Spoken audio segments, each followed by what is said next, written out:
नमस्कार दोस्तों, आज मैं आपको सुनाऊंगी एक कंजूस बूढ़ी अम्मा और भोले बाबा की कहानी सुनिए।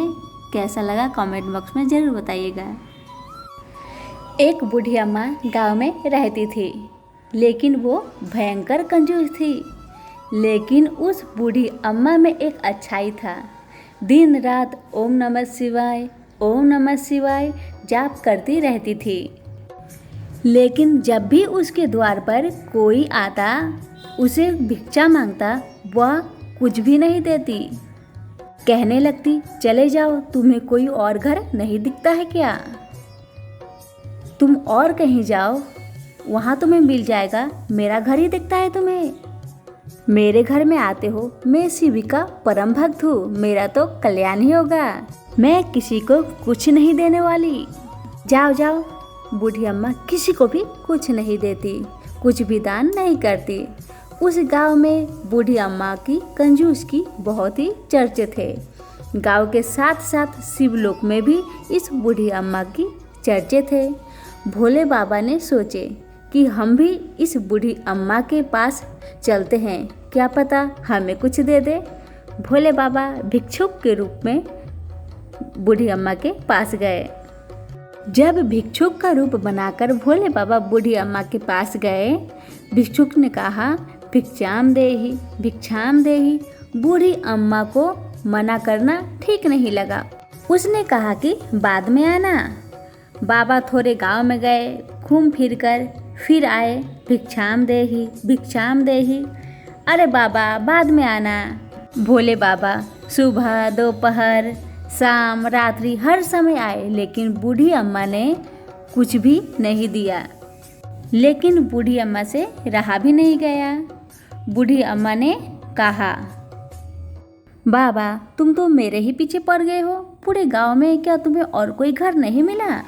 जरूरी है कि मैं तुम्हें डायरेक्ट ही मना कर दूं? समझदार आदमी वो है जो इशारे को समझ जाए। तुम्हें मैं 4 से लेकर 5 बार बोली, बाद में आना। इसका मतलब क्या है? क्या मैं तुम्हें खोलकर मना कर दूं? जो मेरे पास मत आओ, मैं तुम्हें कुछ नहीं दूंगी। तुम समझ नहीं सकते हो?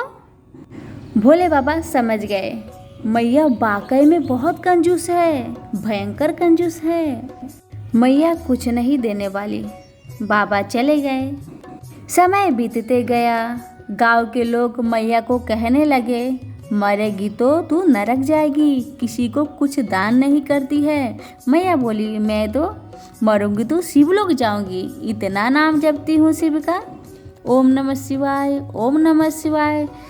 दिन बीतते गए। मैया का समय आ ही गया। मैया के प्राण निकल गए। मैया ने देखा कि उसे शिव के दूत नहीं, यम के दूत काल बास में रस्सी में फांस कर खींच के ले जा रहे हैं। मैया बोलती है, तुम कौन हो? मुझे कहाँ ले जा रहे हो? मुझे तो शिव के दूत लेने आएंगे। मैंने बहुत शिव का नाम जपा है। तुम गलती से आ गए हो। दूत बोले, मैया हम पूरे पढ़ लिख कर आए हैं, गलती से नहीं, और तू शिवलोक नहीं जाएगी, सीधे नरक जाएगी। मैया बोलती है, मैंने बहुत शिव का नाम जपा है। दूत कहते हैं, तुमने शिव का नाम जपा है, इसके अलावा कुछ और किया है? तेरे यहाँ द्वार पर कितने अतिथि आए, तुमने उसे निराश कर दिया, किसी को कुछ भी दान नहीं किया, तू सीधे नरक ही जाएगी। बूढ़ी अम्मा रोने लगी, बोली, भैया मुझ पर थोड़ी सी दया करे, मुझे कुछ क्षण के लिए शिव के सामने ले जाए। दूत कहते हैं, ठीक है, तुमने बहुत शिव का नाम जपा है, बस उसी के कारण मैं तुम्हें शिव के सामने ले जाऊंगा। दूत ने मैया को शिव के सामने ले जाकर खड़े कर दिए। मैया ने बाबा के दर्शन किए। मैया की आंखें भर गई और मैया पूछने लगी, बाबा मैं नरक जाऊंगी? भोले बाबा बोले, हाँ मैया, तुझे नरक ही जाना होगा। मैया जोर जोर से रोने लगी, अरे बाबा, मैंने तुम्हारा इतना नाम जपी और तुम मुझे नरक भेजोगे? बाबा कहते हैं, सिर्फ नाम जपने से क्या होता है? नाम जपने से क्या होता है? तुमने तो कोई धर्म ही नहीं किया। द्वार पर कोई आए, उसे तुमने खाली हाथ भेज दिया, एक दाना भी नहीं दिया, उसे निराश करके भेजा। और दूसरे की बात छोड़ो मैया, तेरे द्वार पर तो मैं भी आया था भिक्षुक बनकर, तुमने तो मुझे भी कुछ नहीं दिया। तू बता, अब तू शिवलोक में कैसे रहेगी? तू कितनी कंजूस है, तेरा तो कोई भी नहीं है, फिर भी तुमने किसी को कुछ भी दान नहीं किया। अब तू बता, तू कैसे स्वर्ग जा सकती है?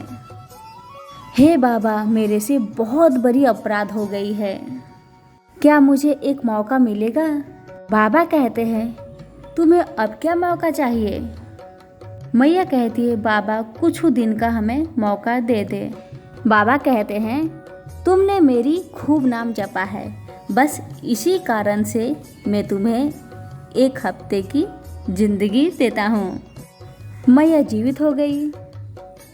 फिर मैया 1 मिनट के लिए भी चैन से नहीं बैठी। बूढ़ी अम्मा महात्मा को, साधु संत को घर बुला बुला कर भोजन कराने लगी, दान करने लगी। जो घर पे नहीं आते थे उनके घर जा जाकर दान करके आती थी। बूढ़ी अम्मा ऐसा कुछ भी नहीं छोड़ी थी जिसे वो दान नहीं की थी। हर चीज़ दान की थी, चप्पल से लेके कपड़ों से लेके हर कुछ दान की थी। ऐसा कुछ भी नहीं बच गया था जो बूढ़ी अम्मा ने दान न की हो। बूढ़ी अम्मा तीर्थ में गई, यज्ञ करवाया, दान की और 7वें दिन में ओम नमः शिवाय जपते जपते प्राण निकल गई। तब मैया के प्राण बाबा के पास गए और बोले, हे बाबा, अब बताइए, अभी हमें नरक में भेजेंगे? बाबा कहते हैं, ना मैया, तूने सारी जिंदगी में जितना कुछ नहीं किया है तूने वो 7 दिन में कर दिखाया है। तू बस आखिरी 1 सप्ताह के कारण तू मेरो शिवलोक में ही रहेगी। आखिरकार बूढ़ी अम्मा शिवलोक में ही रहने लगी। मेरी सुनाई हुई कथा आपको कैसी लगी? अच्छी लगी हो तो कमेंट बॉक्स में जाकर बताएं और हमारे चैनल को सब्सक्राइब करके बेल आइकन को दबा लीजिए।